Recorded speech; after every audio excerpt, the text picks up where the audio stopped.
Gravando, senhor presidente.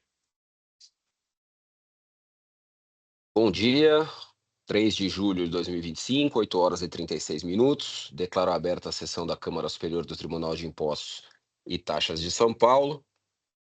Agradeço a presença de todos e passo desde logo a palavra ao Dr. Maluf para algumas retiradas de processos da pauta. Dr. Maluf.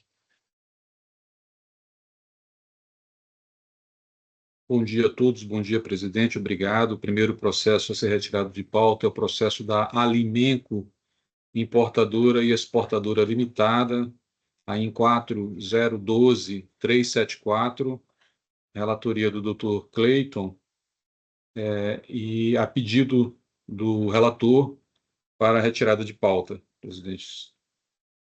Não há patrono acompanhando. Perfeito. Então, eu já devolvi o processo para sua relatoria, Cleiton. Dr. Maluf, prosseguindo.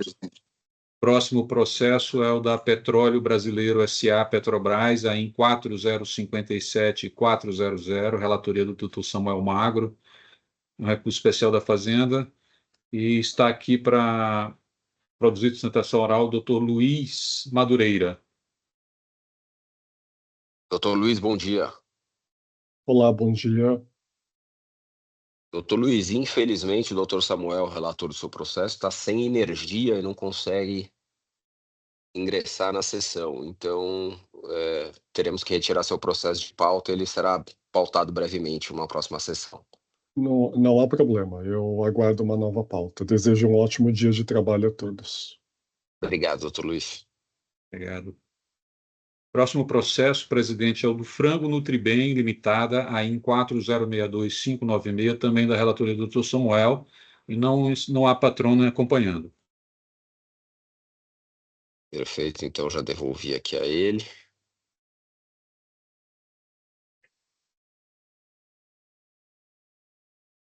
Mais algum? Somente esse, presidente. Então, comecemos, Dr. Maluf.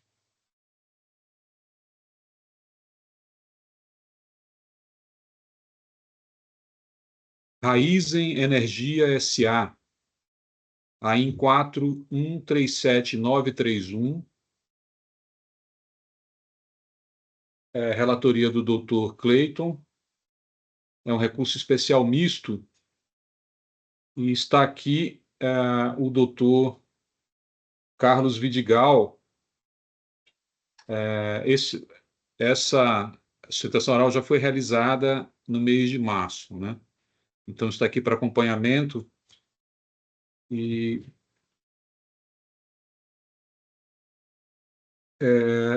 não há impedimento, não consta impedimento dos presentes.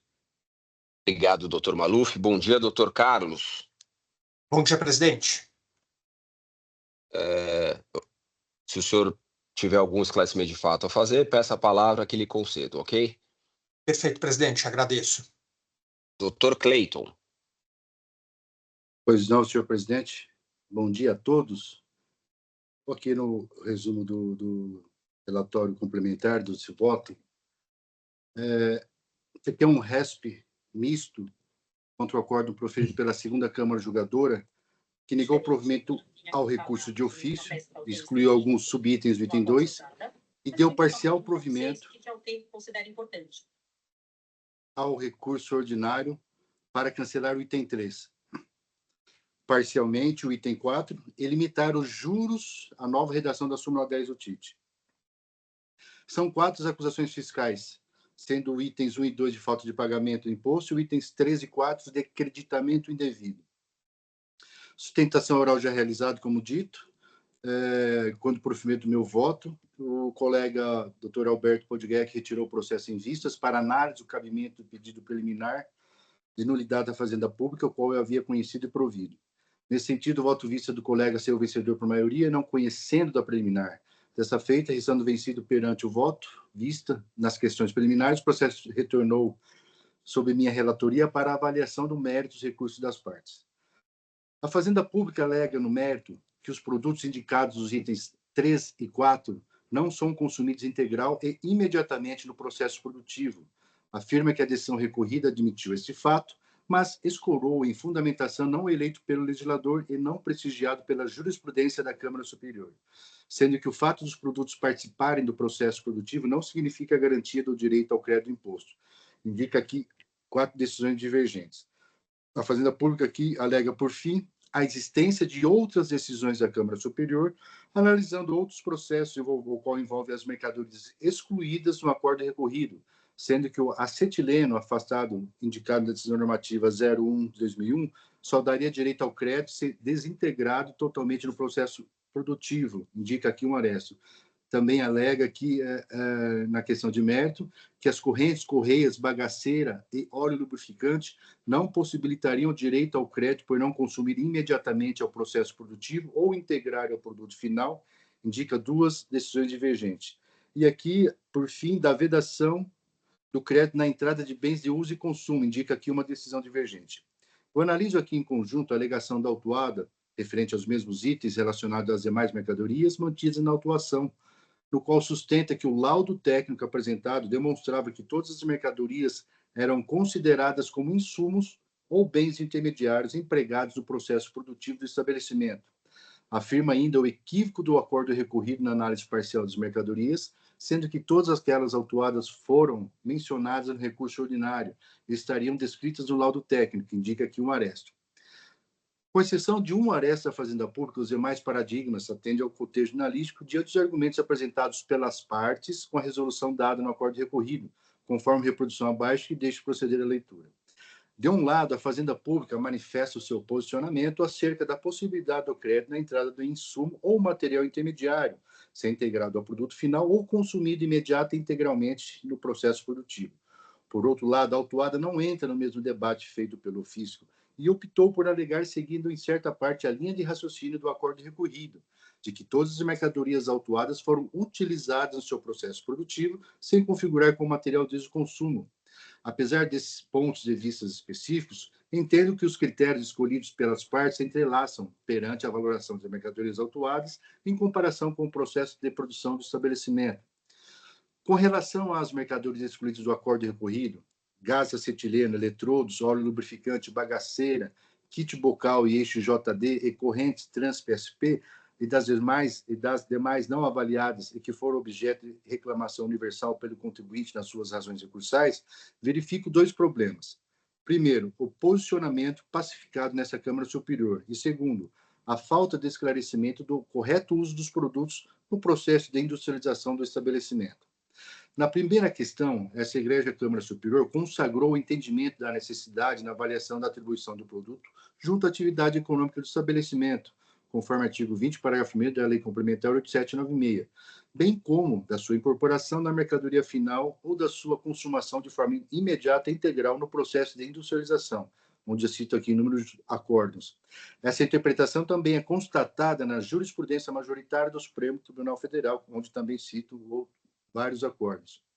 Incumbe ressaltar a outra parte da jurisprudência do STJ, utilizada pelos contribuintes nas suas alegações, mas que não foi a opção de defesa feita pela autuada nas suas razões recursais, afirmando o direito ao crédito no imposto na compra de produtos intermediários utilizados nas atividades fins da sociedade empresária, ainda que consumidos ou degastados gradativamente, desde que haja necessidade de sua utilização para a realização do objeto social da empresa.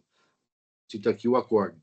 Contudo, mesmo aceitando esse precedente do STJ do crédito do ICMS na entrada de produtos que são consumidos ou desgastados gradativamente no processo produtivo, mas considerados como necessários para a realização do objeto social da empresa, a R-decisão corrida não foi esclarecedora nesse sentido, prejudicando tanto aquelas mercadorias avaliadas de forma individual e excluídas dos itens 3 e 4, como aquelas remanescentes e questionadas no recurso ordinário pelo contribuinte, constituindo, assim, o segundo problema do tema em discussão.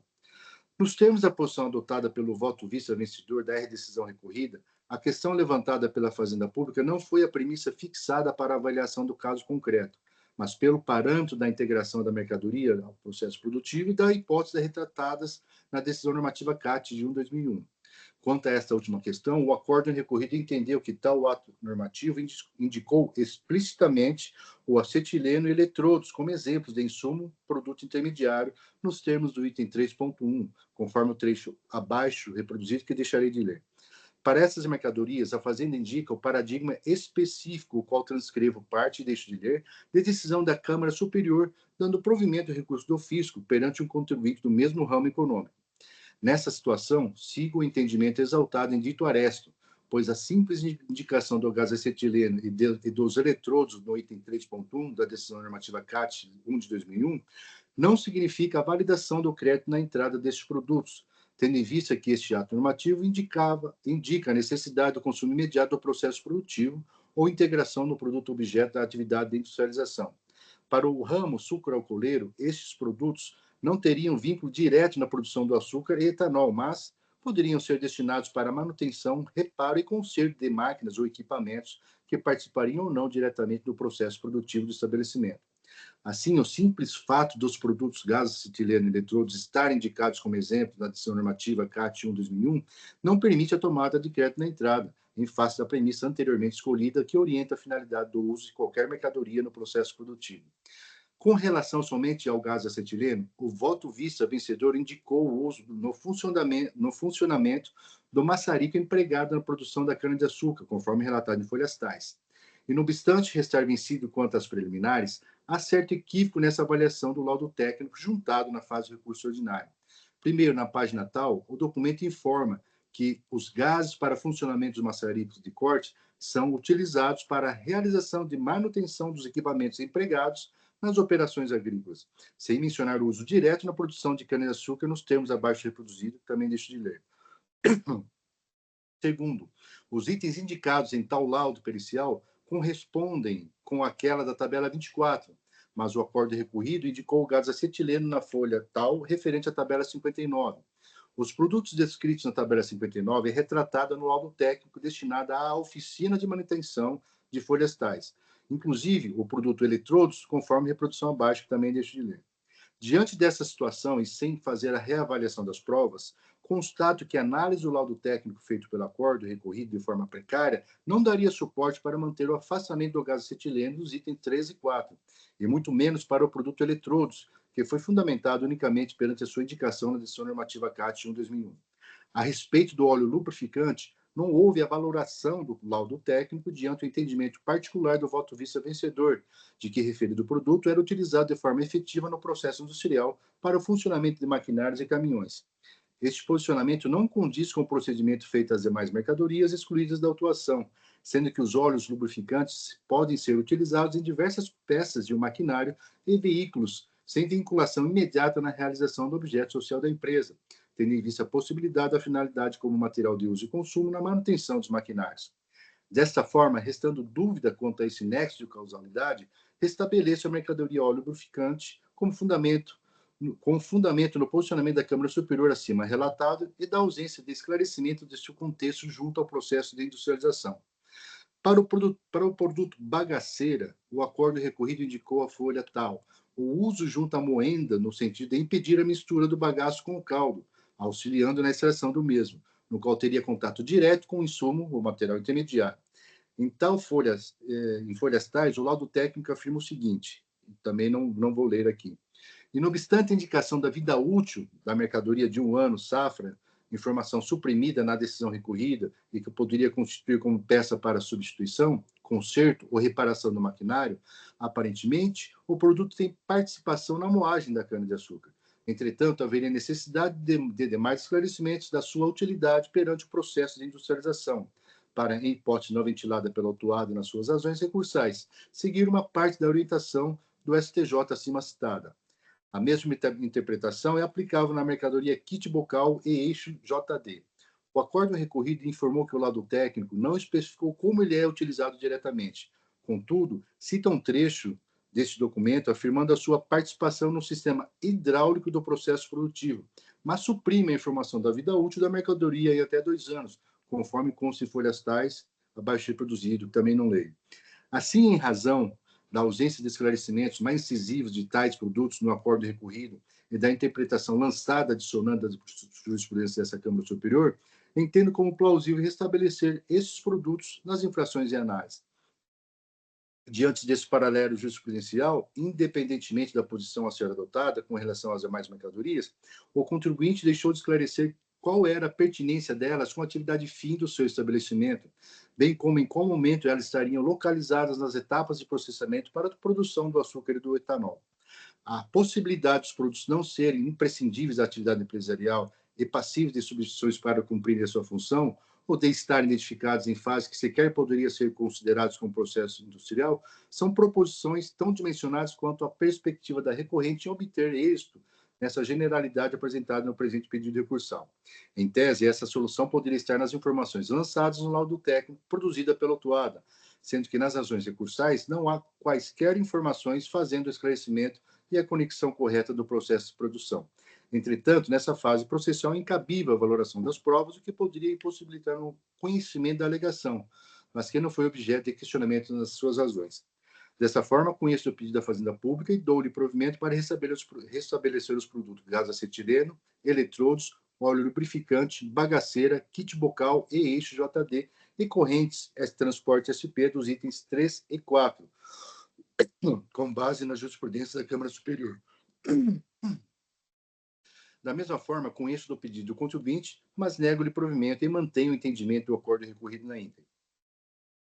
Em seguida, a autuada alega, com relação à primeira parte do item 1, o açúcar, que a diferença na apuração do estoque estava relacionada na remessa da mercadoria para armazenagem em armazém logístico destinado à exportação, sendo que a recomposição dos estoques, incluindo aqueles localizados em armazéns, indicaria uma diferença de 51 toneladas, equivalente a 1% sobre o valor inicialmente cobrado pela fiscalização, enquanto que na segunda parte do item 2, que a variação volumétrica da saída do álcool produzido decorrente da temperatura e condições de armazenagem deve ser considerada a quebra de produção em até 0,60%, sem limitar a 0,17%, apontada pela fiscalização e lançadas na EFD.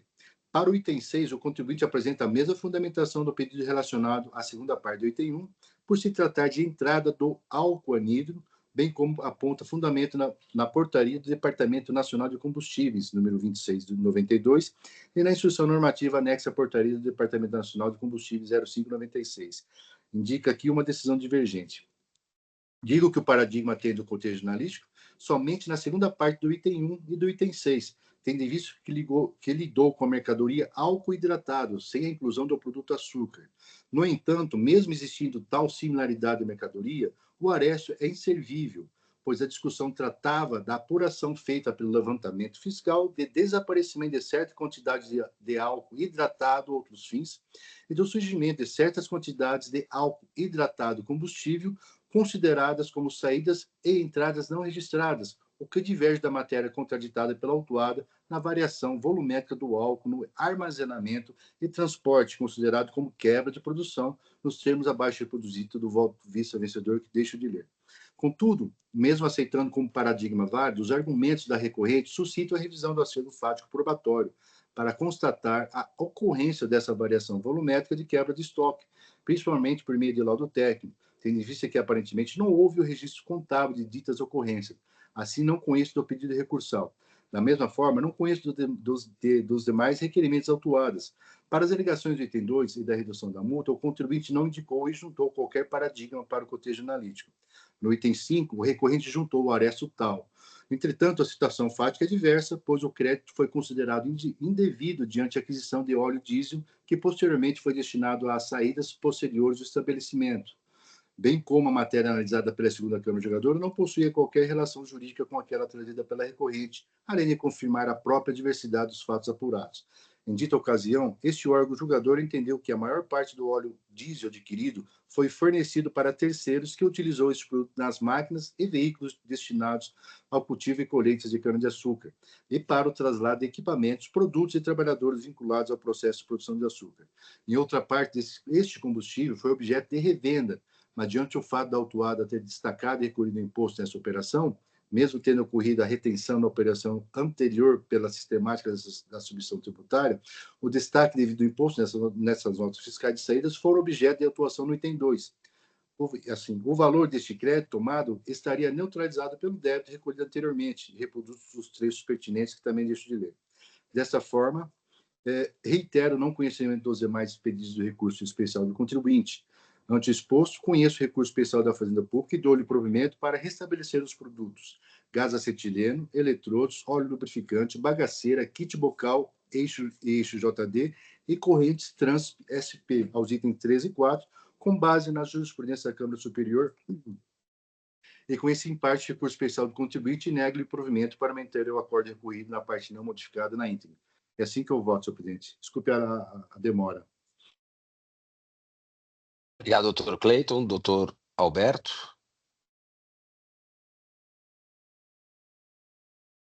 Não, presidente, meu voto de vista foi no anterior, no voto anterior. Ah, desculpe. Eu Desculpe, havia... tem razão. Esse aí. O doutor Cleiton havia entendido pela nulidade, eu entendi que não houve a nulidade e voltou para a apreciação de mérito.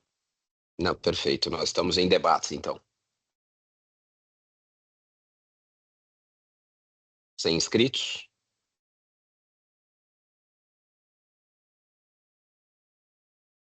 Doutor Cleiton, eu preciso só do lançamento do seu voto. Já registrei aqui, senhor presidente. Acabei de registrar. Boa, obrigado. Debates encerrados.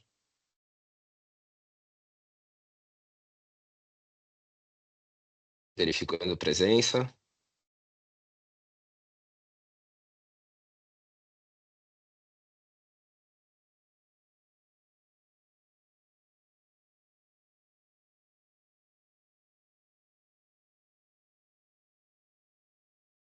Votação iniciada.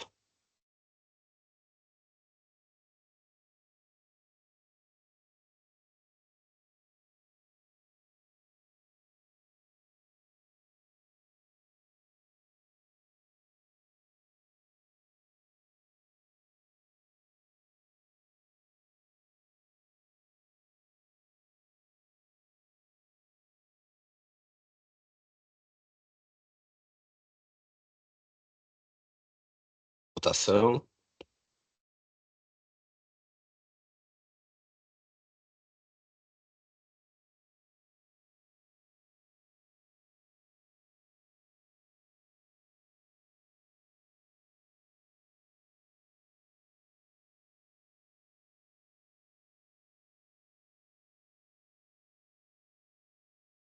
Doutor Carlos, então o julgamento está encerrado. Nos termos do voto do doutor Cleiton, o recurso especial da Fazenda Pública teve provimento para restabelecimento da exigência em relação a alguns produtos e o recurso especial do contribuinte foi conhecido em parte e nessa parte teve provimento negado. Obrigado por sua participação. Obrigado, presidente. Obrigado a todos. Vou permanecer que eu ainda tenho mais um processo na pauta, presidente. Perfeito. Doutor Maluf. Karen Baumgart Cirugi, AIN 4140517, relatoria da doutora Cacilda. É um recurso especial do contribuinte e tem uma vista do doutor Alberto. Está aqui para acompanhar o doutor Ricardo Acamin. Sua sustentação oral foi realizada em maio deste ano e não consta impedimento.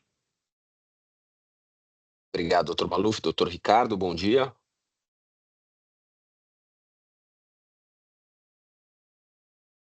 Doutor Ricardo está conosco? Com licença, presidente. Ele fez a inscrição, mas não entrou na sessão. Ah, perfeito, Jailson. Obrigado. Então, doutora Cacilda. Bom dia a todos e a todas.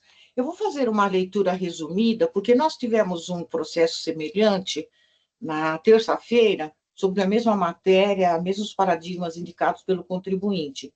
Então, como anunciado, é um recurso especial do contribuinte, trata-se de falta de pagamento do imposto por omissão na condição de donatária. A autuada, residente no estado de São Paulo, recebeu em doação do senhor Rolf Gustavo Roberto Baumgart, valor de tanto, a título de dividendos distribuídos desproporcionalmente pela empresa Becris, sem que houvesse qualquer razão negocial que justificasse tal contribuição. Então, eu vou resumindo, e se houver algum questionamento, eu retomo. Então, inicialmente, a recorrente alega a nulidade do acórdão recorrido, porque, no seu entendimento, teria desconsiderado completamente o fato, né, de que o genitor da recorrente, em atenção à notificação, informou a razão negocial por trás da distribuição desproporcional de lucros. E então ele fala sobre essa razão negocial, está bem especificado aqui no meu relatório, no voto, e pede para a reforma da decisão. Indicou um paradigma. Eu não conheço dessa alegação de nulidade, porque, na verdade, ela não se caracteriza, uma vez que a decisão recorrida apreciou esses argumentos apresentados sobre a razão negocial da distribuição desproporcional dos lucros, refutando-os de maneira suficientemente fundamentada. Transcrevi aqui, né? Diz a decisão, como é que fala? Aqui sublinhei que fala, não há razões de mercado que justificassem tamanha desproporção na distribuição dos dividendos. No final diz, houve, ao meu sentir, ocorrência de doação, evidenciando-se seu elemento objetivo e seu elemento subjetivo. E diz, entendo que houve uma doação dissimulada como distribuição desproporcional de dividendos da empresa Becris, devendo-se sobre tal porção patrimonial incidir o ITCMD. Daí alega também nulidade de lançamento fiscal e indica paradigma. Entendo que também não comporta conhecimento do recurso, porque a decisão foi fundamentada na análise dos eventos narrados e provas, né, e afastou essa alegação, concluindo não haver qualquer vício de motivação para a lavratura do AIM, concluindo haver elementos que justificam o lançamento de ofício na específica e peculiar infração relatada no AIM. Transcrevi aqui. Também vou deixar de ler, o voto estava disponível. Também o paradigma não serve para demonstração da divergência. Naquele paradigma, dizia-se que o autuado não é contribuinte nem responsável pelo pagamento de ICMS, não lhe cabendo o direito ao crédito do imposto, por considerarmos que não realiza a circulação das mercadorias, nem prestação de serviço. É outra matéria. E quanto ao mérito, também apresenta alegações, pede pela reforma da decisão. E não conheço, porque os paradigmas indicados não se prestam à demonstração de divergência. Isso já foi por nós decidido na sessão pretérita de terça-feira, são os mesmos paradigmas, tratando de outras matérias. Portanto, não há semelhança de situação fática, objeto desses paradigmas, e a situação dos autos. Então, nesse sentido, eu não conheço do recurso especial do contribuinte, senhor presidente, e fico para esclarecimentos, se necessário. Obrigado, doutora Cacilda. Doutor Alberto. Bom dia, presidente. Bom dia a todos e todas. Como bem colocado pela doutora Cacilda, tivemos um caso igual na última terça-feira, só que de relatoria do doutor Corazza. Aqui o autuada é uma outra integrante da mesma família, né? E aqui, presidente, eu, no caso em que foi relator o doutor Corazza, que não conheceu do recurso, eu também acompanhei o doutor Corazza pelo não conhecimento, e aqui nesse voto da doutora Cacilda eu também a acompanho, e como li o voto na outra sessão, aqui apenas pontuo que eu coloco, né, que a matéria suscita alguma reflexão, mas eu concordo com a ilustre relatora pela impossibilidade do conhecimento do apelo. De início, né, a despeito do aresto apresentado, processo número tal, afasto a alegada nulidade da decisão recorrida pela falta de análise de argumentos relevantes, haja vista que as razões recursais e provas apresentadas foram objeto de exame minucioso e fundamentado, conforme seguem verbos. E aqui eu cito alguns trechos da decisão recorrida, né, que analisa a matéria, e a alegação de não incidência do imposto na hipótese de distribuição desproporcional de lucros, né, Eu digo que a matéria foi analisada, com fulcro nas especificidades fáticas dos autos, e ainda, assim como a ilustre relatora, eu não vislumbro o dissídio entre o deciso e os arestos apresentados. Aqui eu menciono os arestos, que tratam de matérias diversas, e em relação à nulidade do lançamento, por falta de motivação, mais uma vez a matéria não comporta conhecimento, haja vista ter sido adequadamente afastada pelo acordo recorrido. Aqui eu também cito um trecho do acordo. E o suposto paradigma exarado no processo número tal refere-se a questão específica totalmente diversa. E aqui eu cito a ementa deste aresto, presidente. Então, dos mesmos termos da decisão proferida na sessão passada, eu aqui acompanho a doutora Cacilda para não conhecer do recurso do contribuinte. Obrigado, presidente. Obrigado, doutor Alberto. Estamos em debates. Sem nenhum inscrito. Debates encerrados. Por favor, confirmem a presença.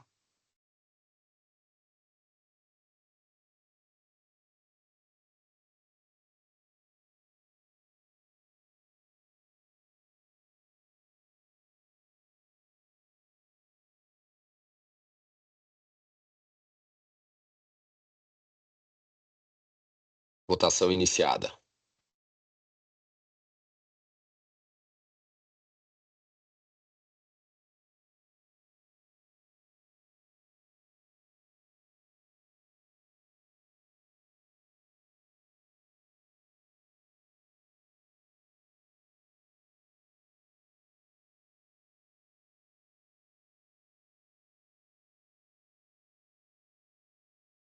Julgamento encerrado. Recurso do contribuinte não conhecido. Dr. Maluf.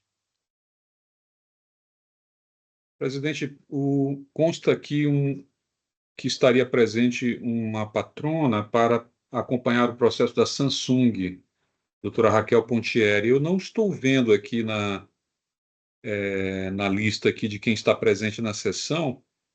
Oi, eu estou aqui. Ah, sim, perfeito. Bom dia. Me desculpe, muito obrigado. Então, eu vou chamar esse processo, presidente. É o processo da Samsung Eletrônica da Amazônia Limitada, a IN 4130964, relatoria do Dr. Clayton. É um recurso especial do contribuinte. Essa sustentação oral já foi realizada em outubro do ano passado e está aqui para acompanhar a doutora Raquel Pontieri. Não consta impedimento. Obrigado, doutor Maluf. Doutora Raquel, se a senhora tiver algum esclarecimento de fato a fazer, peço que solicite a palavra, que lhe concederei. Doutor Clayton. Pois não, presente mais uma vez, bom dia a todos. Vou aqui o resumo. Aqui é um RESP do contribuinte contra o acórdão proferido pela 7ª Câmara Julgadora, que negou o provimento ao recurso ordinário e manteve o crédito tributário na íntegra. É somente uma acusação fiscal e refere-se à falta de pagamento do imposto com erro na aplicação da alíquota. O contribuinte alega em preliminar a nulidade do acordo recorrido por vício de fundamentação e cerceamento de defesa na análise da alegação de recurso ordinário a respeito da ilegalidade dos juros de mora. Apesar da falta de indicação e juntada de paradigmas e da constatação da falta de análise dessa matéria no acordo recorrido perante o requerimento feito no recurso ordinário de florestais, não conheço dessa preliminar diante o prejuízo da análise em face da nova redação da súmula 10 do TIT. Assim, por consequência, acolho a solicitação de mérito feita pela autuada desse mesmo tema para reduzir os juros no cálculo do imposto e da multa taxa Selic. No mérito, a autuada pede pela aplicação do precedente do STF afirmado na DC 49 e súmula 166 da STJ, que determinou a não incidência ICMS na transferência de mercadorias entre estabelecimento do mesmo contribuinte, que no caso trata-se de remessa de algumas mercadorias do estabelecimento filial decorrente com a matriz localizada no estado do Amazonas, o que configuraria o cumprimento da regra do artigo 28, inciso 1 da Lei 13.457 de 2009. Indica aqui 4 decisões divergentes, o qual somente um é inservível. E com relação ao tema, os argumentos contribuintes merecem acolhimento. Ressalta-se que essa matéria somente afeta 11 notas fiscais daquelas apuradas no anexo 1 de florestais, o qual eu transcrevo aqui. Aqui tratamos de um tema já conhecido dessa Câmara Superior, nos termos de julgamento da DC 49, da STF, súmula 166 da STJ, além das decisões recentes dessa Corte, que cito no meu voto, razão pela qual os argumentos do contribuinte merecem acolhimento. Ditos posicionamentos consolidados no Judiciário e agora nessa Corte Administrativa, refere acerca da impossibilidade de exigir o imposto na simples circulação de mercadoria entre estabelecimento ou mesmo titular, sem que ocorra a transferência jurídica na sua propriedade. Sendo que o cerne aqui, neste momento, relaciona aos efeitos temporais da decisão e sua modulação, ressalvados processos administrativos e judiciais pendentes de conclusão até a data da publicação, data do julgamento da decisão de mérito. Dessa forma, observa-se aqui a ata do julgamento da decisão de mérito da DC 49, ocorreu em 29 de abril de 21, e com base nos entendimentos dessa Câmara Superior, as atuações devem ser avaliadas pela data da lavratura da infração, sendo que no processo em análise ocorreu em 13 de dezembro de 2019, portanto, bem antes da publicação do julgamento. Portanto, constata-se que o presente processo administrativo estava pendente de conclusão quando da publicação da ata de julgamento de méritos pelo STF, razão pelo qual não há qualquer obstáculo em utilizar essa jurisprudência, além daquela consolidada no STJ, para acolher os argumentos autuados. Dessa forma, reitero o conhecimento e provimento do pedido da recorrente, tendo em vista a posição firmada já citada. Por fim, a autuada pede pela nulidade do auto de infração por ausência de recomposição da escrita fiscal no ato do lançamento, quando verificada a existência do saldo credor em favor do contribuinte, diante o princípio da não cumulatividade e as regras previstas no artigo 24 da Lei Complementar 8796 e artigos 85 e 86 do RICNES. E também alega aqui requer a ilegalidade da utilização do valor básico da multa utilizado para a composição da base de cálculo. A respeito da nulidade do AIE no paradigma inservível, tendo em vista que a infração tratava de crédito indevido decorrente de nota fiscal inidônea, e com relação ao questionamento da atualização da base de cálculo da multa, a discussão encontra impedimento da súmula 13 do TIT, contudo, limita os juros da mora de imposto exigido ao imposto e da multa à taxa Selic, nos termos da súmula 10, como já falado anteriormente. Ante exposto, dessa forma, não conheço os outros pedidos recursais. Ante exposto, conheço em parte o resto do contribuinte e provimento para excluir da infração as operações de remessa entre estabelecimento do mesmo titular e para limitar os juros aplicados ao imposto e à multa à taxa Selic para o crédito tributário remanescente. É assim que eu votei, senhor presidente. Obrigado, doutor Cleiton. Estamos em debate. Doutor Alberto. Obrigado, presidente. Não, só perguntar para o doutor Cleiton, é só uma parte do auto que está contemplado nessa questão da DC? É isso? Exatamente. E o resto, o contribuinte não se insurge, é isso? Não, ele surge com outra tese que é incabível por causa do paradigma, mas a tese da ADC 49 são só 11 notas fiscais que eu transcrevo elas no meu voto. Ok, obrigado. Continuamos em debates. Sem mais inscritos. Debates encerrados. Verificação de quórum.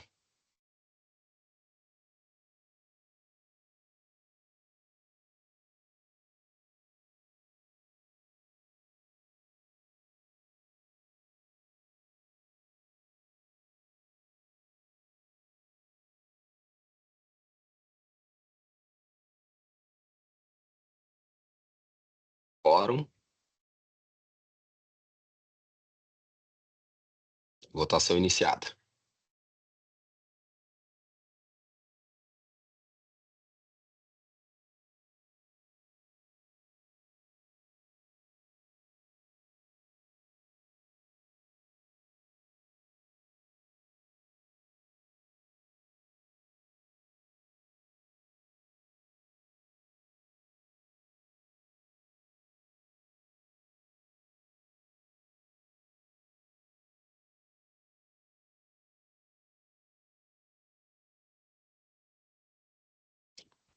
Doutora Raquel, então, julgamento encerrado. Recurso especial parcialmente conhecido e provido para afastar da acusação as 11 notas referentes a transferências e para a limitação dos juros da taxa Selic nos termos do voto do relator. Muito obrigado por sua presença. Obrigada. Bom dia, doutor Maluf. TASSE, Importação, Exportação e Comércio Limitada, AIM 4126233, relatoria do doutor Corazza, recurso especial do contribuinte, não consta a presença de nenhum patrono acompanhando e eu encontro impedido. Obrigado, doutor Maluf. Doutor Corazza. Bom dia a todos e todas novamente. Senhor presidente, eu vou ser extremamente rápido nesse caso, senhor presidente. Esse aqui, enquanto o meu processo abre aqui, só um minutinho. Tá.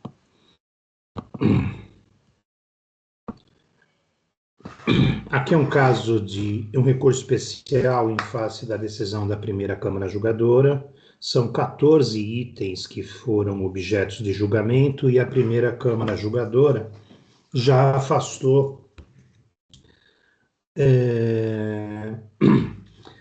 a questão da súmula 13 e, ao mesmo tempo, reconheceu a aplicação da súmula 10 desse tribunal. Então, a questão dos juros aqui não é objeto.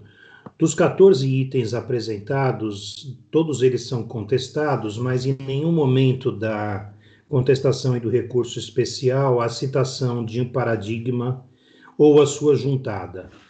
Então, nesse sentido, senhor presidente, já diante da inobservância dos requisitos legais, eu não conheço do recurso especial. Esse é o voto. Obrigado, doutor Corazza. Estamos em debates. Sem inscritos, debates encerrados. Por favor, confirmem presença.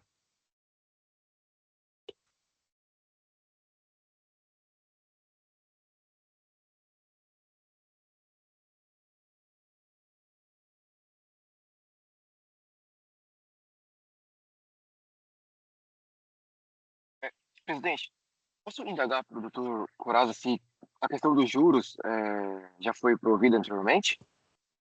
Foi Acho que o provida doutor pela Corazza primeira Câmara. mencionou. Já está no acórdão do ordinário. Ah, tá, obrigado.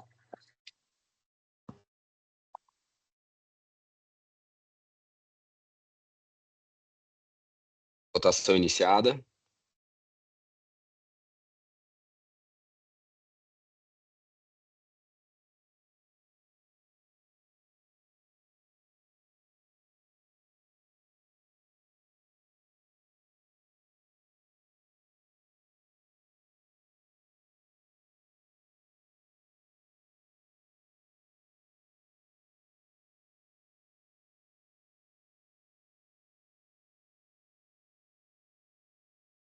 Julgamento encerrado. Recurso especial do contribuinte não conhecido a unanimidade de votos. Doutor Maluf. Infotel, Comércio de Eletrônicos Limitada, AIN 4126-609. Relatoria também do doutor Corazza, também recurso especial do contribuinte, não consta impedimento. Obrigado, doutor Maluf. Doutor Corazza. Obrigado, senhor presidente. Esse caso é idêntico ao anterior, com a única diferença que a questão da súmula 10 não foi rejeitada pela Câmara Ordinária, então eu também não estou conhecendo do recurso no que diz respeito a todos os itens da autuação e conheço só parcialmente do recurso no que diz respeito à aplicação da súmula 10. Obrigado, e agradeço doutor Corazza. a presidência pela distribuição desses processos, presidente. Se puder distribuir mais, eu vou ficar muito feliz. Conte comigo, Também, doutor Corazza. Também Muito quero, obrigado, presidente. Debates encerrados. Verificação de quórum.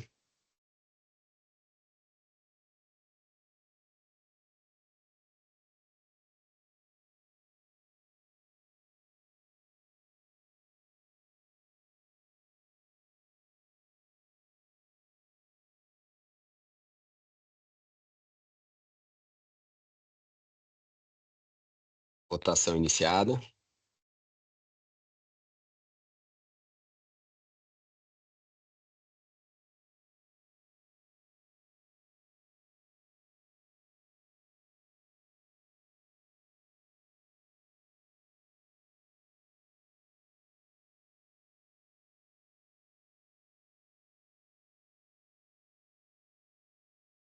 Julgamento encerrado. Recurso especial do contribuinte parcialmente conhecido e nessa parte provido para limitar os juros à taxa Selic nos termos do voto do relator. Doutor Maluf.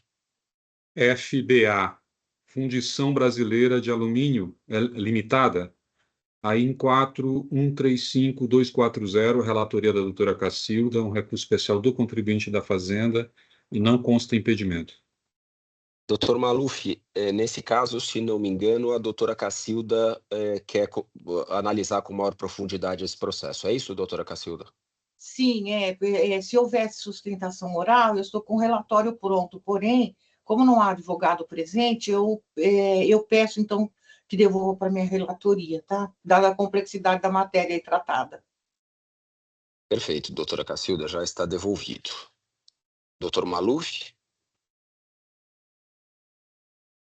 Integrado Distribuidor Frigorífico Limitada, a IN 4135-603, relatoria do Dr. Galderize, e é um recurso especial do contribuinte e não consta impedimento. Obrigado, doutor Maluf. Doutor Galderize? Bom dia, presidente. Bom dia aos demais. O voto já está registrado, vou fazer aqui um resumo. São 11 itens, mas podemos reduzir aqui a 2 classes. A primeira de falta de cumprimento aqui em obrigações de livros fiscais e contábeis. E a segunda, que é falta de pagamento aqui do imposto, com um imposto maior item fracional, por aplicação de base de cálculo indevida. Houve aqui uma aplicação a menor da base de cálculo e está sendo cobrado aqui a diferença da alíquota em cada uma dessas operações que são aqui especificadas. Esse caso passou pela Câmara Ordinária, onde teve ali um voto da 12ª Câmara, com parcial provimento, folhas 4.244 a 4.251. Esse parcial provimento se deu para aplicar a atual súmula 10 aqui, em 2017, porque tem operações de janeiro de 2017 nesse auto de infração, e também para tratar de notas fiscais específicas aqui, em 2 notas fiscais específicas, excluir essas notas aqui do lançamento fiscal. Houve pedido de retificação, julgado por parte da representação fiscal, o contribuinte, por sua vez, apresentou recurso especial, houve análise da 7ª Câmara Julgadora, analisando esse pedido de retificação, contudo, sem alteração de mérito do que foi julgado anteriormente. Vem, então, a análise agora o recurso especial, com 2 pontos. O primeiro, a nulidade da decisão recorrida por ausência de fundamentação. E o segundo, a questão de mérito, a isenção do ICMS e mercadorias para órgãos públicos estaduais, porque essas vendas foram realizadas para órgãos públicos, o que permitiria ali, ao sentir da defesa, a redução da alíquota que foi inserida.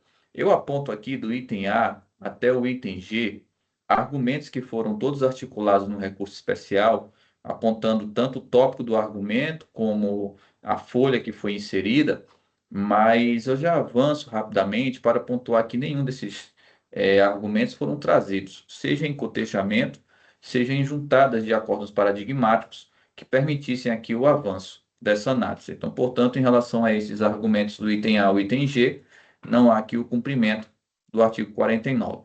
Em relação aos demais argumentos, o primeiro, a nulidade aqui pela questão de ausência de fundamentação. Nesse sentido, eu passo a fazer uma consideração dos argumentos que foram articulados e um cotejamento desses argumentos ainda em Câmara Ordinária. E já aponto que verifico que não há falta de enfrentamento em relação à base do conteúdo que foi articulado ainda em Câmara Ordinária.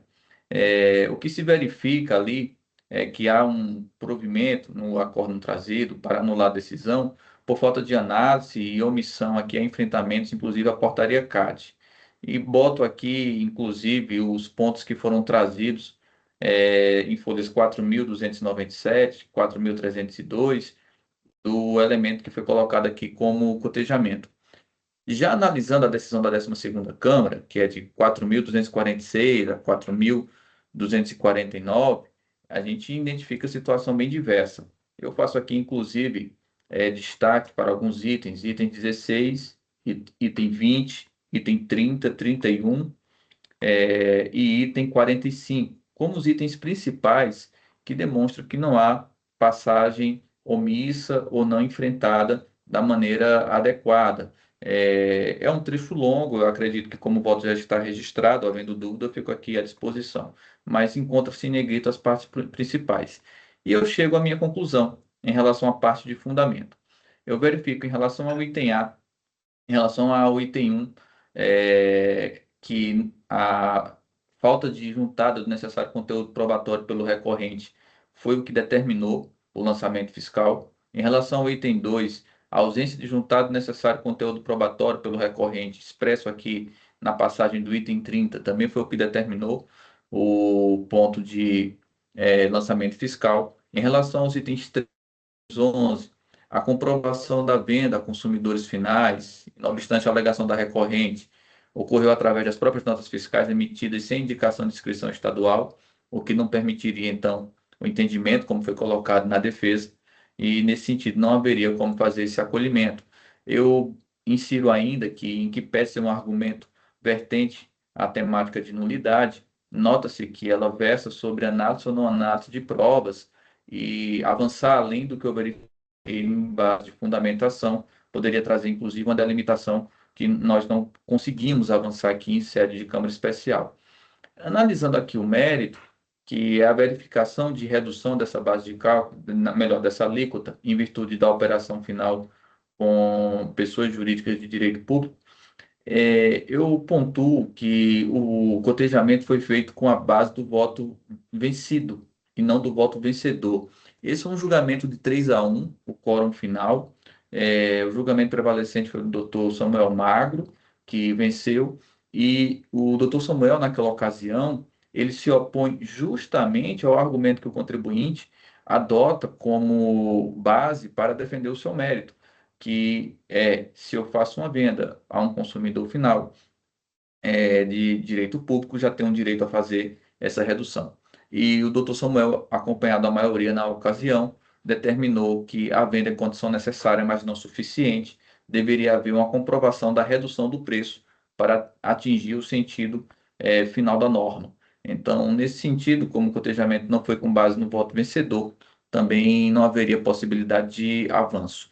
Em relação à súmula 10 e ao pedido que é feito para sua aplicação, ainda em recurso ordinário, em folha 4.209, eu aponto que esse tema já foi sedimentado quanto do julgamento na 12ª Câmara, que realizou a sua aplicação e, portanto, já temos aqui a delimitação de acordo com a norma vigente. Esse é o voto, presidente, eu fico aqui à disposição. Obrigado, doutor Galderizzi. Estamos em debates.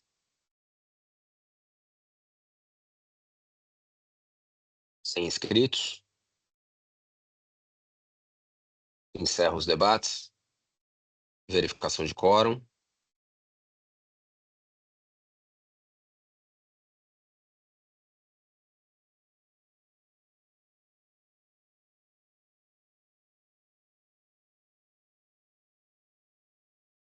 Votação iniciada.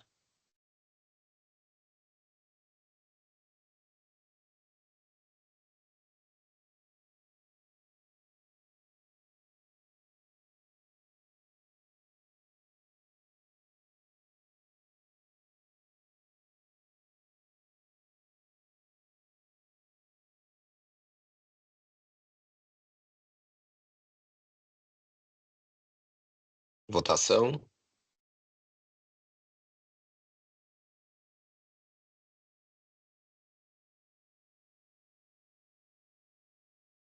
Julgamento encerrado. Recurso não conhecido nos termos do voto do doutor Galderizzi. Doutor Maluf. Claro S.A. AIM 4135610, relatoria do Dr. Cleiton. É um recurso especial do contribuinte. E não consta em pedido aqui o Dr. Galderizzi. Dr. Carlos Vidigal está acompanhando, não é isso, doutor Carlos?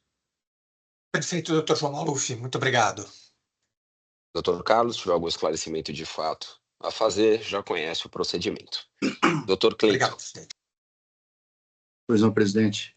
Que, como já disse o doutor Maluf, é o resto do contribuinte, aqui contra o acórdão proferido pela 11ª Câmara Julgadora, que deu parcial provimento ao recurso ordinário para recapitular a multa do artigo, para o artigo 85, inciso 5, a linha I, da Lei 6.374/89, e mantendo integralmente o crédito tributário. Aqui é somente uma acusação fiscal e refere-se a deixar de transmitir arquivos digitais contendo informações das notas fiscais de serviços de telecomunicações. O contribuinte pede aqui pela nulidade da autuação por erro de enquadramento legal da multa imposta, por ausência de correlação entre a conduta descrita e a penalidade aplicada, tendo em vista que houve a transmissão dos documentos fiscais, mas fora do prazo legal, o que afastaria a acusação da falta de transmissão do arquivo digital. Afirma que tal situação viola os princípios da legalidade, motivação, ampla defesa e contraditório, e do artigo 142 do CTN e artigo 34, inciso 5 da Lei 6.374/89. Indica somente um aresto que é inservível para o confronto analítico, pois cujo julgamento corrido do aresto foi ocorrido na terceira Câmara Julgadora, somente recapitulou a multa do item 1 e manteve o auto de infração na íntegra, e não trata de nulidade, conforme reprodução que deixa de proceder à leitura. Ressalte-se ainda que o acórdão do STF, juntado em folhas tais, não atende à regra do artigo 49 da Lei 13.457 de 2009, bem como não há qualquer vinculação com a autuada, razão pela qual não conheço o pedido. Por fim, a recorrente pleiteia a redução da multa, com base no artigo 527-A do RICNS, diante a configuração dos requisitos legais e da desconformidade com o princípio do não confisco, junto a um paradigma, mas tendo em vista que a alegação não envolve a nulidade dessa recorrida, por falta de análise dos requisitos do 527-A, o tema encontra impedimento de conhecimento em sede de RESP, conforme prevê a súmula 6 do TIT. No entanto, a solicitação do contribuinte em sua impugnação de folha tal, de redução dos juros com base na súmula 10, o qual acolho. Quanto exposto, conheço em parte o resto do contribuinte e dou-lhe provimento para tão somente aumentar os juros aplicáveis no imposto e na multa taxa Selic e mantenho o acordo na íntegra. Assim que eu voto, senhor presidente. Obrigado, doutor Cleiton. Estamos em debates.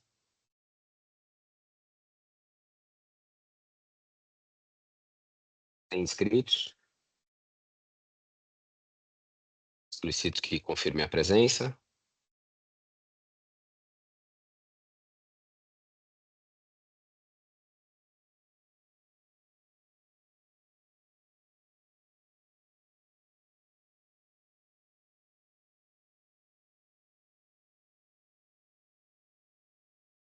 Votação iniciada.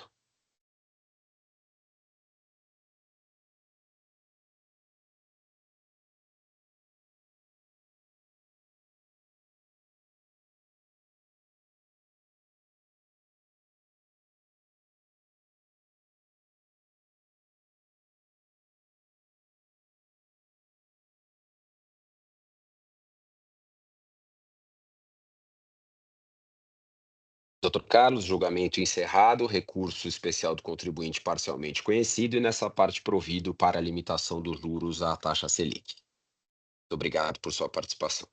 Obrigado, presidente. Obrigado, senhoras juízes, senhores juízes. Boa sessão a todos. Obrigado. Dr. Maluf. Mota e Mota Antiquários, Limitada, a IN 4137006, relatoria da doutora Cacilda, é um recurso especial do contribuinte, o doutor Juliano está impedido. Obrigado, doutor Maluf. Doutora Cacilda. Então, como anunciado, é um recurso especial do contribuinte contra a decisão da 6ª Câmara Julgadora, cuja ementa, eu vou ler, ela ilustra muito bem os seus termos. Trata-se de falta de emissão de notas fiscais, emissão de documentos após início da ação fiscal, espontaneidade suspensa nos termos do artigo 88, parágrafo 2º da Lei 6.374/89, infração caracterizada, fatos incontroversos, impossibilidade de recapitulação para o artigo 527.3a, ante a falta de emissão dos documentos, multa mantida em razão do óbice do artigo 28 da lei e diante da exigência de imposto, juros conforme súmula 10 do TIT. Recurso ordinário conhecido e negado provimento. A infração relata falta de emissão de notas fiscais em operações com antiguidades. A empresa adquirente informou a essa secretaria, por meio de denúncia, que nos meses de setembro de 2015 a maio de 2016, setembro de 2016, maio e setembro de 2017, dezembro de 2017, março e maio de 2018, efetuou depósitos e transferências bancárias ao autuado em função da aquisição de objetos de antiguidade, sendo que o autuado não emitiu os respectivos documentos fiscais relativos a tais negócios. O contribuinte autuado foi notificado em encaminhar justificativas e documentos que desqualificassem o informado na denúncia, não tendo apresentado qualquer manifestação. A recorrente alega nulidade do acórdão por omissão na análise dos argumentos e provas, né? Que diz que a decisão teria se restringido a afirmar que as transações teriam existido, fato não negado pela recorrente, e afirma que teria agido como simples intermediária, não sendo responsável pelo pagamento dos tributos, já que teria agido como mero prestador de serviço. Então, ela diz que, em que pese não nega a existência, há uma clara irresignação do recorrente com a classificação jurídico-tributária que foi adotada pelo fisco paulista nas transações, já que funcionou como mero intermediário. E indicou aqui alguns paradigmas. Eu entendo que, muito embora eles tratem de nulidade de decisões, as alegações não merecem ser conhecidas, vez que não há o vício apontado na peça recursal, de modo que inexistente a nulidade suscitada. Também porque a decisão apreciou e considerou todos os pontos relevantes para o deslinde da controvérsia. Também não há que se falar em divergência do julgamento, pois, ao contrário do que afirma a recorrente, a decisão, na parte atinente ao mérito da autuação, se fundamentou nas provas existentes nos presentes autos. E aqui eu transcrevo a parte da decisão, vou deixar de ler, porque o voto estava disponível, mas eu vou somente aqui, naquela parte, né, em que ele fala, no item 29 da decisão, que ele fala, em momento algum, a recorrente nega a ocorrência das operações, tentando justificar aqui o relacionamento de amizade havido com uma pessoa que ele menciona, né? E diz a decisão que, entre os dias 2 e 3 de nove de 2020, a recorrente optou por emitir as notas fiscais, né? E se manifestando nos termos sobre elas, né? Diz a decisão que é importante destacar que a ordem de serviço fiscal foi entregue no dia 27 de 8 de 2020, bem como a notificação de folha 79, que solicita as informações. Então, nesse sentido, com amparo no artigo 38, de rigor, se observar que a espontaneidade para sanar a irregularidade da falta de emissão das notas fiscais foi excluída pela entrega da OSF e da notificação ocorrida em 27 de 8 de 2020. Então, diz que, no item 34, que essas notas fiscais foram emitidas com espontaneidade suspensa, não gerando efeitos para elidir infração acusada no presente auto de infração, que foi lavrado dentro do prazo de 90 dias de exclusão da espontaneidade, previsto no artigo 5º, inciso 7, da Lei Complementar Estadual 939/2003, entendendo que tais documentos, portanto, não geram efeitos para afastar a infração tributária acusada por força da exclusão da espontaneidade em razão do início da ação fiscal. E é somente essa alegação do contribuinte, e aqui no caso, eu nem sei se tem pedido aí anexado pela representação fiscal, mas a recorrente reclamou dos juros, tanto na defesa quanto no recurso ordinário, de modo que eu conheço parcialmente do recurso, dando-lhe provimento para aplicação da súmula 10 em sua nova redação. É esse o voto, senhor presidente. Obrigado, doutora Cacilda. Estamos em debates. Oi, presidente. Doutor Diniz. Oi. Bom dia a todos. É só para avisar que o registro do voto da doutora Cacilda está como não conhecido. Tá? Obrigada, doutor Diniz. Eu vou corrigir, viu? Tá. E a representação não juntou petição, não, porque o próprio contribuinte fez isso nas razões de RO, então achou desnecessário. Obrigado, presidente. Obrigado, doutor Diniz. Doutora Cacilda já está aberto para a sua edição. Isso, eu só peço... Doutor Alberto. Porque conforme passa um pouquinho, cai aqui o EPAT, né? Então eu estou entrando novamente, tá? Não, sem problemas, doutora Cacilda. Doutor Alberto. Presidente, obrigado. Presidente, se for possível, eu gostaria de analisar esse caso com um pouco mais de cuidado. Achei tanto peculiar aí a forma de cobrança e há inclusive uma questão de separação aí no meio, né? Tem uma série de peculiaridades fáticas, eu gostaria de examinar aí com um pouquinho mais de cuidado. Perfeito, doutor Alberto. Só aguardar a doutora Cacilda editar o voto, eu já lhe concedo a vista.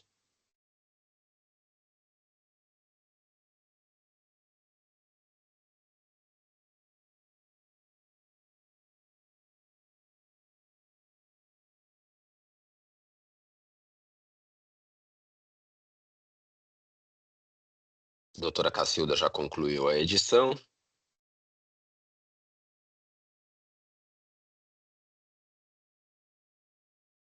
Eu concedo a vista ao doutor Alberto e com isso o julgamento está encerrado. Doutor Maluf. Pauta encerrada, presidente. Opa. Então, dia 3 de julho de 2025, 9h41, declaro encerrada a sessão da Câmara Superior do Tribunal de Impostos e Taxas de São Paulo. Agradeço a presença de todos e solicito, por favor, ao Jailson que interrompa a gravação.